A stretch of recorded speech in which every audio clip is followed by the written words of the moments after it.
She said during couples therapy, "I'm only here because I want the house and the divorce. My lawyer said this looks good."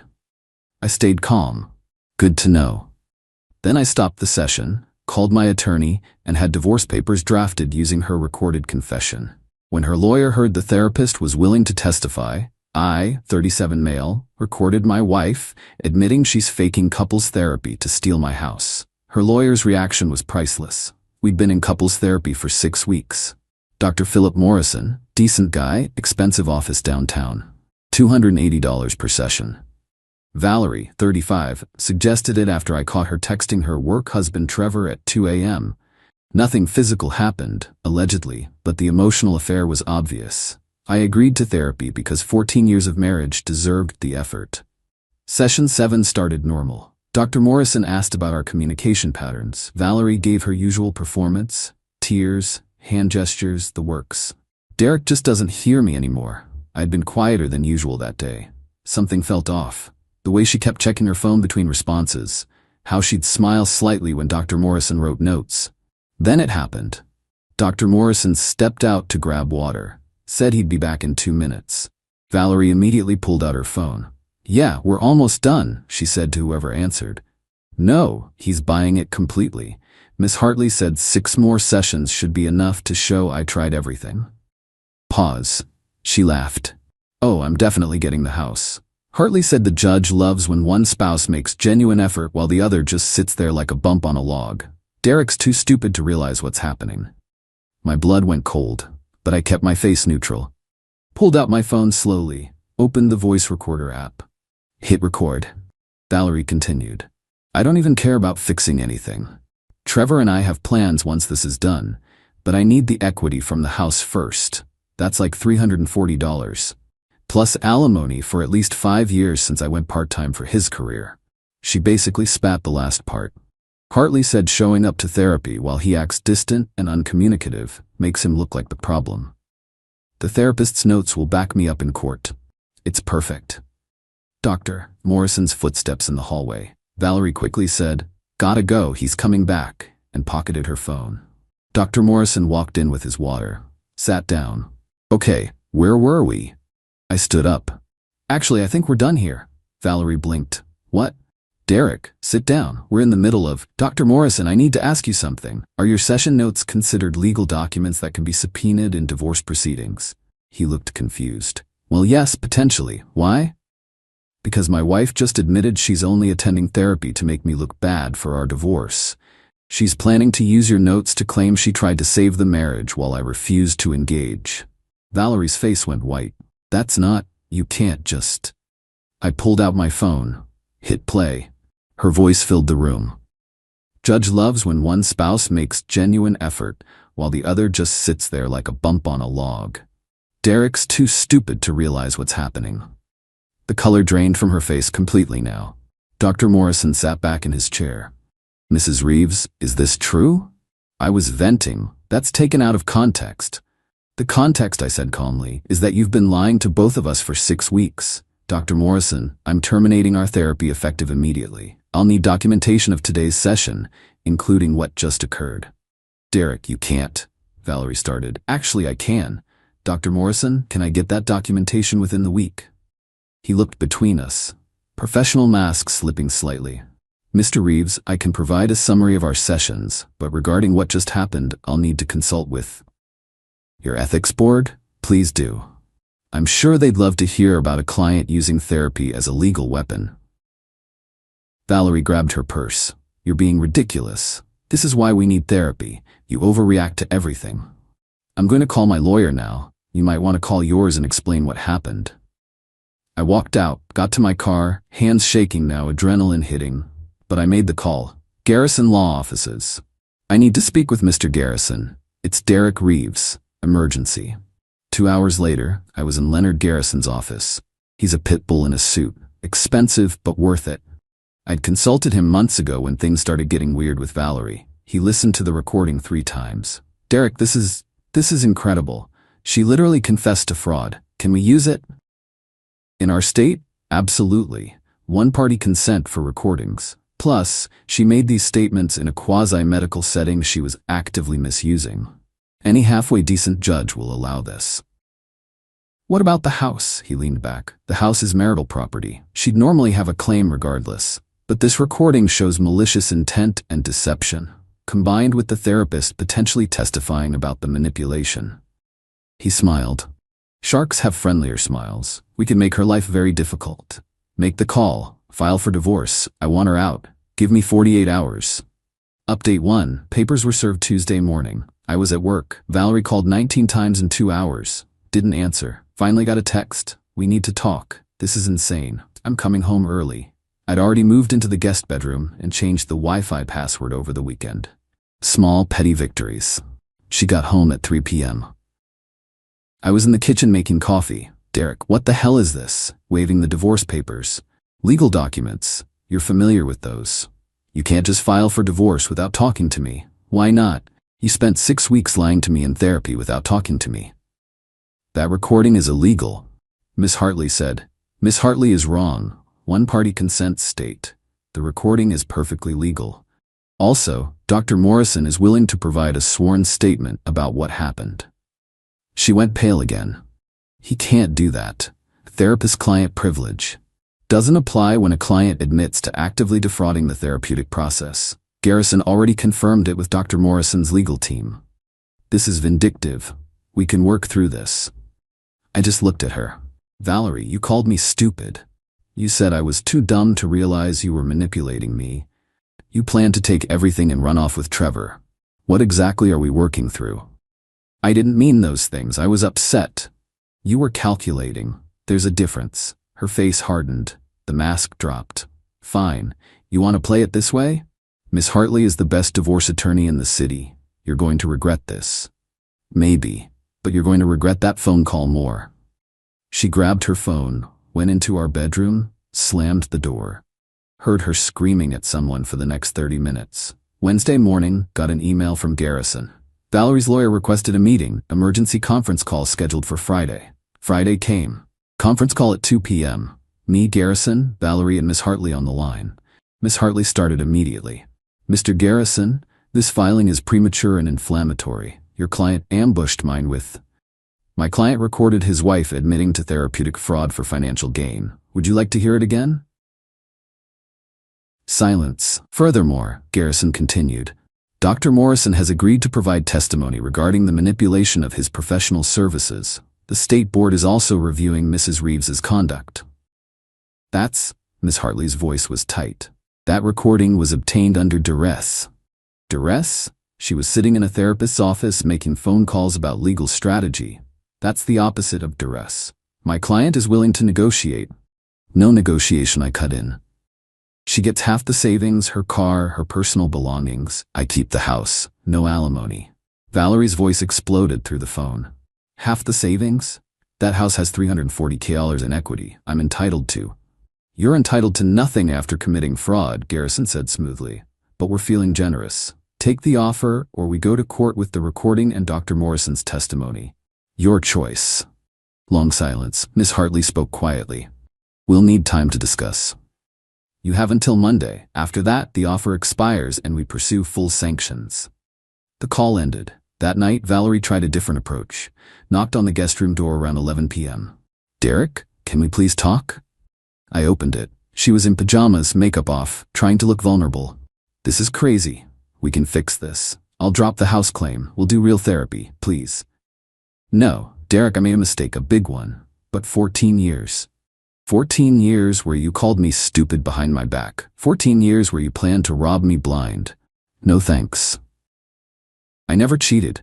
Trevor and I never. Don't care. The emotional betrayal is enough.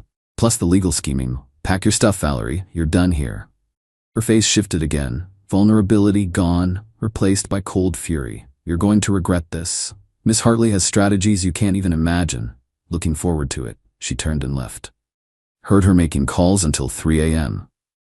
Update 2. Valerie didn't take the offer. Shocking. Absolutely no one. Instead, things escalated fast. Monday morning, got a call from my boss. Derek, we need to talk. HR received a complaint. My stomach dropped. What kind of complaint? Anonymous. Claims you've been making inappropriate comments about your spouse at work, creating a hostile environment for women in the office. That's complete garbage. I barely talk about my personal life here. I know, which is why HR dismissed it already, but I wanted to give you a heads up. Someone's trying to mess with you. Valerie? Had to be. Tuesday my credit card got declined at lunch. Called the bank. Someone had reported the card stolen and requested a replacement. They froze my account pending verification. Got it sorted in an hour, but the message was clear. She was going scorched earth. Wednesday brought the real prize. Got served with a restraining order petition. Valerie claimed I'd been verbally aggressive and she felt unsafe in the home. Garrison was pissed. This is retaliation, pure and simple. Can she actually get a restraining order? Not with that recording, but we need to respond formally. Court date is Friday. Emergency hearing Friday at 9 a.m., small courtroom. Judge Patricia Holloway presiding. She looked tired already. Ms. Hartley started. Your Honor, my client has been subjected to threatening behavior from her soon-to-be ex-husband. She's afraid to remain in the marital home. What threatening behavior? Judge Holloway asked. Verbal aggression, intimidation tactics, recording her without consent. The recording was legal, Garrison interrupted. One-party consent state, and we have the audio of Mrs. Reeves admitting to defrauding the court system. Judge Holloway's eyebrows went up. Play it. Garrison played the recording. The whole thing. Valerie's voice filled the courtroom. Derek's too stupid to realize what's happening. I'm definitely getting the house. Plus alimony for at least 5 years. Judge Holloway's expression didn't change, but her eyes got harder. Miss Hartley, your client admitted to manipulating therapy for litigation advantage? That was taken out of context, Your Honor. She was venting frustrations. She was planning legal strategy based on deceiving a medical professional, and now she wants a restraining order against the husband she was planning to defraud. Your Honor, my client feels unsafe. Petition denied. Mrs. Reeves, if you're afraid to be in the home, you're welcome to leave. Mr. Reeves, file for exclusive use of the property. We'll address it in the divorce proceedings. Valerie actually gasped. Miss Hartley looked like she'd been slapped. But Your Honor. Denied. Next case. Outside the courtroom, Valerie tried to corner me. Derek, please, this is getting out of hand. You filed a false restraining order. I was scared. You were tactical. Didn't work. Miss Hartley pulled her away, whispering furiously. That night, Garrison called. Good news. Dr. Morrison officially agreed to testify. His statement is damning. Says Valerie's behavior constitutes clear misuse of therapeutic services. What does that mean for the house? Judge Holloway already doesn't like her. We're filing for exclusive use tomorrow. Between the recording, the frivolous restraining order, and Dr. Morrison's testimony, I'd say 80% chance you keep the house. Only 80%. It's still marital property, but her conduct could disqualify her from equity. Judges hate fraud. What about alimony? After that recording? Not a chance. She might even owe you for legal fees. Too good to be true. But I'd take it. Valerie moved out Thursday. Well, her mom Beverly helped her pack while shooting me death glares. You're destroying her life, Beverly hissed while loading boxes. She destroyed our marriage. I'm just cleaning up. She made one mistake. She made 6 weeks of calculated mistakes. Big difference. Beverly turned to face me fully. You're a cold, heartless man. Valerie gave you the best years of her life. Valerie gave me 14 years of lies. Take her stuff and leave. They left around 6 p.m. House felt empty. Weird to be alone after so long. Found a note on the kitchen counter after they left. You'll regret this, I promise. Took a photo and sent it to Garrison. He replied, document everything. She's spiraling. Final update. Mediation was scheduled for 3 weeks later, required before we could go to full divorce trial. Mediator was a retired judge named Harold Kemper. Gray beard, grandfatherly vibe, seen-it-all attitude. All right, folks, let's see if we can resolve this without destroying each other financially. We sat on opposite sides of a conference table, me and Garrison on one side, Valerie and Miss Hartley on the other. Valerie looked rough, weight loss, dark circles under her eyes. Part of me felt bad, small part. Mr. Kemper reviewed the case file. Took him about 10 minutes. His expression barely changed. Mrs. Reeves, I've reviewed the recording. Do you dispute its authenticity? No, but... And Dr. Morrison's statement, do you dispute that? He's taking things out of context. Ma'am, he states that you explicitly told him you were using therapy as a litigation tactic. That's not context. That's confession. Miss Hartley jumped in. Mr. Kemper, my client was under extreme emotional distress. Your client was committing fraud. Let's not dance around it. Valerie started crying. Real tears this time, I think. I just wanted to save our marriage. Derek gave up. He stopped trying. By your own admission, Mr. Kemper said gently but firmly, you told your attorney you didn't care about fixing the relationship.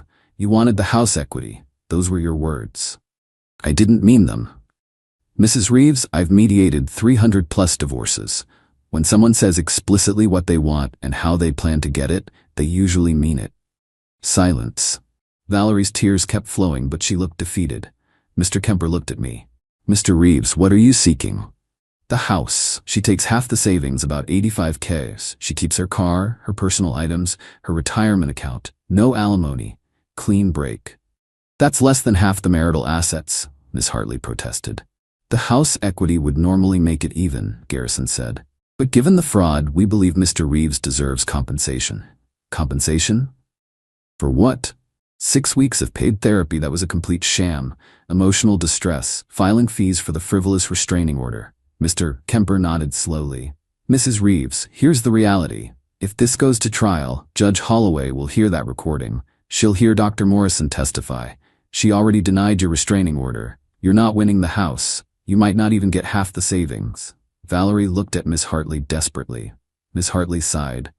The recording is problematic. It's disqualifying, Mr. Kemper corrected.